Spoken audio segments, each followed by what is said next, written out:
Hello guys, सभी को राधे राधे। और फ्यूचर बैंकर्स कैसे हैं आप सब? आई होप आप लोग बहुत अच्छे होंगे। एंड पढ़ाई पे थोड़ा सा ब्रेक लग गया होगा क्योंकि 2025 के जितने भी बैंकिंग एग्जाम्स थे अब वो ओवर हो चुके हैं।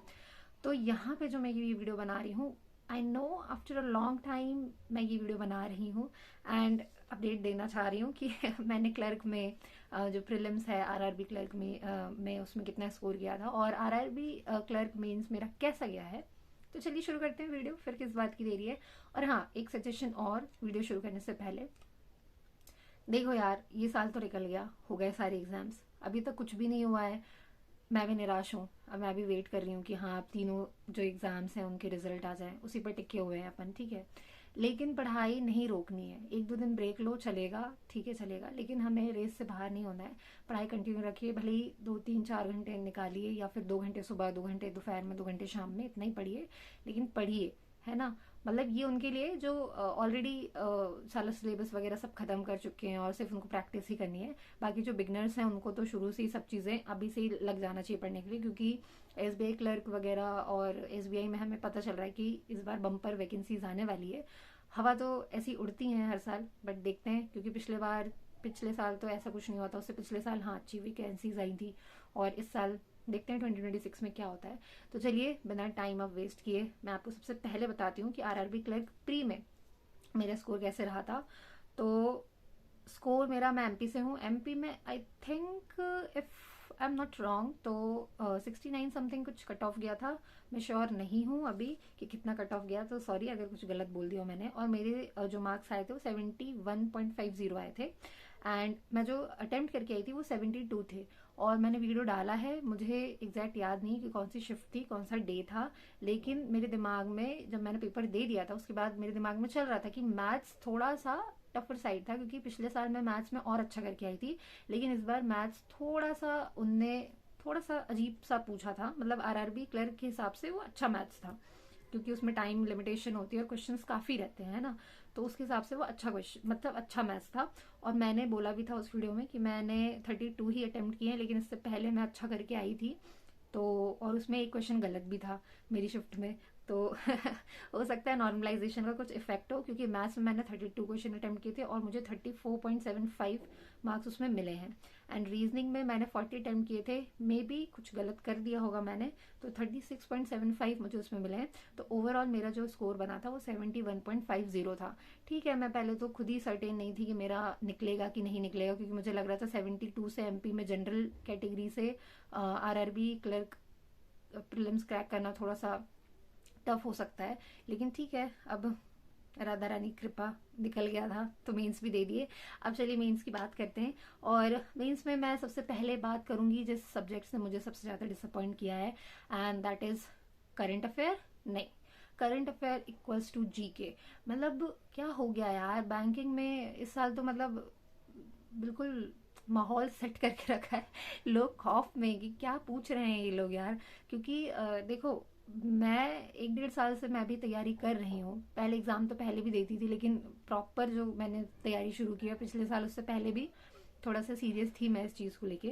तो मैंने जब भी जितने भी टीचर्स बैंकिंग वगैरह के पढ़ाते भी हैं, तो वो ज़्यादातर बैंकिंग की न्यूज़ पे, फाइनेंशियल न्यूज़ पे, और कभी कोई योजना वगैरह से रिलेटेड, है ना, इन सब पे ज़्यादा फोकस करते हैं। बट इस साल का जो ट्रेंड था ना वो बिल्कुल भयानक था, क्योंकि इतना डरावना ट्रेंड था ना। मतलब इतना स्टैटिक पूछा था, इतना स्टैटिक पूछा था, इतना जीके पूछा था उनने कि जिसकी हद नहीं है, ठीक है। और आरआरबी क्लर्क मेंस में भी यही हुआ, और मैं सच बता रही हूँ, मैंने करंट अफेयर उठाया ही नहीं था इस बार। सच में नहीं उठाया था, मैं पढ़ा ही नहीं था। मैंने बोला भाड़ में जाए, कितना भी पढ़ लो, कुछ निकलता तो है नहीं उसमें से, और हुआ भी है। सबसे पहले मैंने जब जीके मतलब करंट अफेयर मैंने किया था, मैंने 16 क्वेश्चन किए थे, ठीक है। लेकिन फिर मैंने सोचा यार मुझे तुक्का नहीं चाहिए, अगर तुक्के की वजह से, एकाध तुक्के की वजह से गेम चेंज हो जाता है, तो मैंने सोचा अगर इतना मैं तुक्का लगा दूंगी तो मेरा क्या ही हो जाएगा, क्या ही रह जाएगा, मार्क्स मेरे कैसे ही आएंगे। तो मैंने करते करते 11 क्वेश्चन अटेम्प्ट किए। अब जो बैंकिंग एस्पिरेंट है ना, वो सिर्फ फाइनेंशियल, तो बैंकिंग से रिलेटेड न्यूज़, ये कार्ड वो कार्ड, फलाना ढमकाना, हम कितना पढ़ते हैं यार। और ये लोग पूछ क्या रहे हैं, आई थिंक एसएससी का जो पेपर है ना वो पूछ रहे हैं मेरे ख्याल से। बैंकिंग एस्पिरेंट के लिए तो वो जीके बना ही नहीं रहे, वो बना रहे हैं एसएससी वालों के लिए जीके, ठीक है। कि जो बाकी एग्जाम्स वगैरह है ना, जो स्टैटिक वगैरह पढ़ते हैं, जिनको स्टैटिक का बिल्कुल अच्छा गहरा नॉलेज है, घोल के पी गए, उनके लिए बहुत अच्छा है, उनके लिए क्रैक करने के लिए चुटकियों का काम है। लेकिन जो बैंकिंग एस्पिरेंट्स हैं, जो जेन्युइन जो बैंकिंग के लिए ही पढ़ रहे हैं, उनका तो खेल खत्म है। लेकिन अब सबक मिल गया है, अब से ध्यान रखेंगे कि थोड़ा सा जो भी न्यूज़ है उससे जो रिलेटेड स्टैटिक है उस पर भी हमें काफ़ी फोकस करना है, क्योंकि कोई भरोसा नहीं है। इस साल स्टैटिक पूछ लिया, पता चले अगले साल फिर से वही ट्रेंड पे अपना वापस आ गया, तो लो बच्चा स्टैटिक पढ़ के गया था और पूछ कुछ और रहे, तो कुछ भी हो सकता है।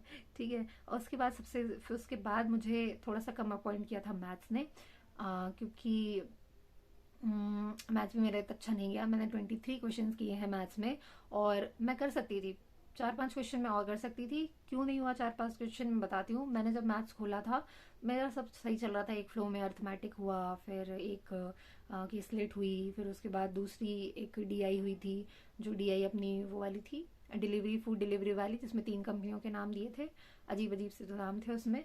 और फिर वो इजी थी, वो डीआई इजी थी। उसमें से एक क्वेश्चन मैंने छोड़ा था जिसमें एक्स वाई कुछ कुछ करके कंप्यूट करके वो क्वेश्चन दिया हुआ था, वो मैंने छोड़ा था क्योंकि मुझे थोड़ा सा घुमा के लग रहा था। मैं सोचा जब टाइम बचेगा तो मैं आ जाऊंगी। टाइम मेरे पास बचा था, 6 मिनट बचे थे मुझे। कितने क्वेश्चन विजिट करने थे, 10 या 11 कुछ क्वेश्चन, या 8 क्वेश्चन ऐसा कुछ विजिट करना था, जिसमें से था एक डीआई, और वो डीआई था मैन्युफैक्चरिंग वाला, जो डीआई था ना वो था, और दूसरा था केसलेट। जो केसलेट थी ना, जो जिसमें बहुत सारे वेरिएबल ही वेरिएबल फंस रहे थे, जिसमें पता ही नहीं चल रहा था, कुछ एक एग्जैक्ट वैल्यू नहीं आ रही थी, तो वो बन जाती मुझसे। लेकिन वही प्रेशर ऑफ टाइम ऐसा रहता है ना कि उस टाइम पे कुछ नहीं होता, पैनिक कर जाते हो। तो मेरा सब फ्लो में अच्छा चल रहा था। Missing number, wrong number, missing number बोल रही हूँ, रॉन्ग नंबर जो है वो मैंने उसमें से एक क्वेश्चन किया था। मैंने सोचा एक क्वेश्चन में इतना टाइम लग गया तो चलो छोड़ो, आगे देखेंगे, क्योंकि रॉन्ग नंबर मेरा अच्छा है ही नहीं। उसके बाद फिर जो वो थे सिंप्लीफिकेशन अप्रॉक्सीमेशन, वो कर लिए थे मैंने। और फिर एक और मैंने दो रॉन्ग नंबर क्वेश्चन सीरीज के 2 क्वेश्चन किए थे। एक तो पहले ही कर लिया था, और दूसरा जब मेरे पास 30 सेकंड बचे थे ना, तब मैंने दूसरा किया था। वो इजी था, लेकिन हाँ थोड़ा सा लेंदी थे, तो थोड़ा सा टाइम कंज्यूमिंग लग रहे थे वो मुझे पर्सनली वो अच्छे नहीं लगते हैं। तो वो फिर मैंने उसमें से 2 ही क्वेश्चन कर पाई थी, तो मेरा ओवरऑल 23 बना था। अब मैं जहाँ पे, जब मेरा लास्ट का सब हो गया, ठीक है, 22 क्वेश्चन अप्रॉक्सीमेट हो गए थे मेरे, फिर मैंने सोचा कि चलो 6-1 मिनट बचे हैं मेरे, तो मैं कम से कम 5 क्वेश्चन तो कर ही लूंगी। और डीआई मुझे अच्छी लगती है, तो डीआई मैंने उठा ली। ठीक है, सबसे पहले केसलेट वाली नहीं, दूसरी वाली उठाई। अब मैंने उठाई, मैं पढ़ रही हूँ, मैंने सारी इन्फॉर्मेशन पढ़ ली कि सी डी बी सी और डी का एवरेज दिया गया है कुछ, और मैंने 3 से इंटू करके और मैं माइनस कर रही हूँ। ठीक है, कैलकुलेट कर रही हूँ माइंड में। और मैंने क्या किया कैलकुलेशन में कि जो ए की वैल्यू थी ना, ए की जितनी मैन्युफैक्चरिंग थी वो भी माइनस कर दी।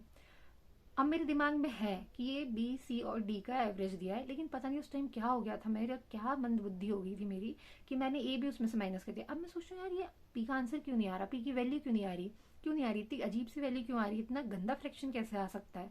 और उस टाइम पे मेरा 1-2 मिनट फिर से मैंने पूरा गो थ्रू किया कि क्या हो रहा है क्या, लेकिन मेरे को क्लिक ही नहीं कर रहा कि मैंने ए की वैल्यू उसमें से माइनस कर दी। ठीक है, उसके बाद फिर मैंने 1-2 मिनट वहाँ पे ख़राब किए, फिर 4 मिनट बचा हुआ था, और फिर मैंने सोचा चलो ये नहीं हो रहा है कि इसलिए बड़ी छोटी सी दिख रही है, चलो उसको एक बार ट्राई कर लेती हूँ।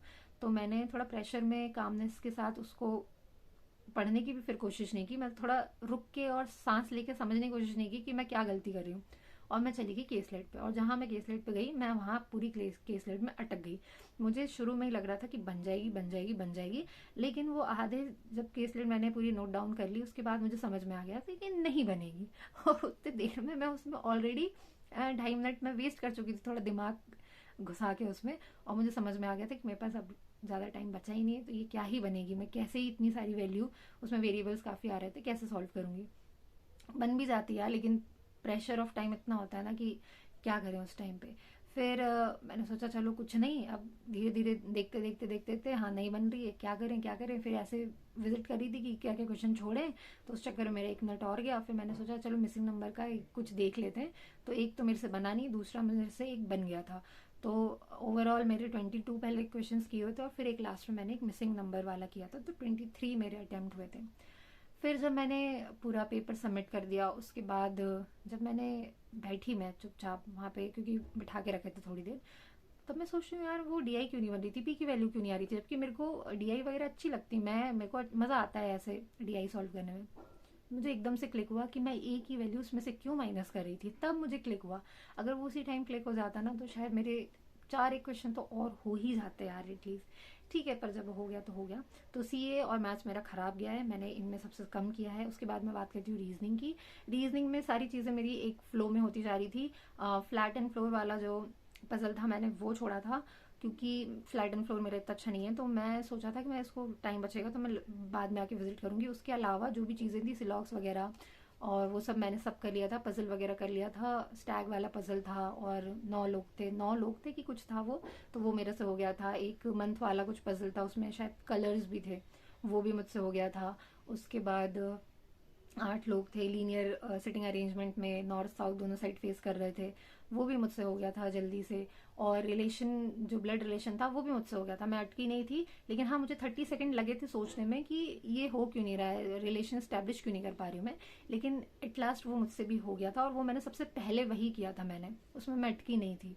और उसके बाद सिलॉजिज्म वगैरह थे, और एक आध अल्फ़ाबेट वाला कुछ था, कुछ सेंटेंस दिया हुआ था उसमें टी और आर को मतलब प्रीसीडिंग और सक्सीडिंग लेटर में चेंज करना था। फिर जो डबल थे उनको हटाने थे, मतलब डबल बार रिपीट हुए लेटर उनको हटाने थे। फिर उसको एक अल्फ़ाबेट ऑर्डर में जमाना था। फिर कुछ पूछा था उसमें, तो वो भी मैंने कर लिया था। और लास्ट में जब आते आते 4 क्वेश्चन मेरे छूटे थे, मतलब बीच में भी क्वेश्चन छूटे हैं, वो एक तो वो फ्लैट एंड फ्लोर वाला और एक आध कुछ छूट गया होगा। लेकिन लास्ट में आते आते जो 4 क्वेश्चन मैं देख ही नहीं पाई, क्योंकि मेरे पास 30 सेकंड बचा था, और फिर वो 4 क्वेश्चन देखते से ही में ही चला गया। छोटे छोटे क्वेश्चन थे वो, एक एक लीनियर लीनियर वो उसके क्वेश्चन होते हैं ना, जो छोटे छोटे से क्वेश्चन होते हैं वो थे। तो मैंने सोचा अब ठीक है यार, अब हो गया 30 सेकंड में, मैं क्या ही करूंगी। लेकिन फिर भी कोशिश कर रही थी मैं बनाने की, तब तक टाइम सब हो गया था। थोड़ा नहीं होता, उतने टाइम में नहीं होता है, हमें समझ में आ जाता है। और हाँ, फिर मशीन इनपुट आउटपुट भी मैंने कर लिया था, इनपुट आउटपुट जो था वो भी कर लिया था, वो भी ईजी था। तो ओवरऑल मेरे 30 अटेम्प्ट हुए हैं रीजनिंग में। एंड फिर आते हैं कंप्यूटर की बारी। कंप्यूटर बहुत अच्छा था, मैंने 36 क्वेश्चन अटेम्प्ट किए हैं कंप्यूटर में, और मैं एक आध क्वेश्चन को छोड़ के बाकी सब मैं श्योर हूँ कि मैंने सही सही लगाया है। जो 4 क्वेश्चन छोड़े ना, उसमें से मोस्टली कीबोर्ड वाले जो शॉर्टकट कीज होते हैं ना वही थे, क्योंकि वो मेरे को वैसे भी याद नहीं रहते हैं। तो मैंने सोचा तो कमाने पहले तो मैंने लगा दिया था, क्योंकि एक दो में मैं 50-50% थी। एक आध क्वेश्चन मैंने वो किया है, लेकिन उसमें से ही मैक्सिमम क्वेश्चन मैंने छोड़ा है। तो मैं 50-50% थी, फिर मैंने सोचा छोड़ो यार, मैं क्यों ही मतलब रिस्क लूँ, मुझे नहीं रिस्क लेना है। तो एक आध क्वेश्चन में मैंने रिस्क लिया था, बाकी उसके बाद फिर मैंने किए तो 40 थे पहले पूरे मैंने, फिर मैंने वो 4 क्वेश्चन मैंने हटा दिए थे जिसमें मैं श्योर नहीं थी बिल्कुल भी। उसके बाद बात करती हूँ इंग्लिश की। इंग्लिश भी बहुत अच्छी थी, मतलब बहुत अच्छी थी। जो दोनों पैसेज थे वो भी बहुत इजी थे। फिर सेंटेंस रीअरेंजमेंट था, वो भी बहुत इजी था, वो भी हो जा रहा था। उसके बाद उसमें सिंगुलर प्लूरल था, उसमें मैंने एक क्वेश्चन छोड़ा है, एक या दो क्वेश्चन छोड़ा है, शायद 3 ही क्वेश्चन थे उसमें ना, तो एक या दो क्वेश्चन उसमें छोड़ा है। और एक 1 वर्ड जो सब्सटीट्यूशन वाला होता है, कि उसमें सेंटेंस दिया होता है उसके बारे में उसका 1 वर्ड बताना था, उसमें भी मैंने सिर्फ एक क्वेश्चन छोड़ा है। और एरर डिटेक्शन के मैंने 2 ही क्वेश्चन थे, शायद 2 या 3, उसमें 2 या 3 ही छोड़े हैं मैंने, ठीक है, मतलब 2 छोड़े हैं आई थिंक एरर डिटेक्शन में, क्योंकि मैंने पहले 40 के 40 क्वेश्चन किए थे।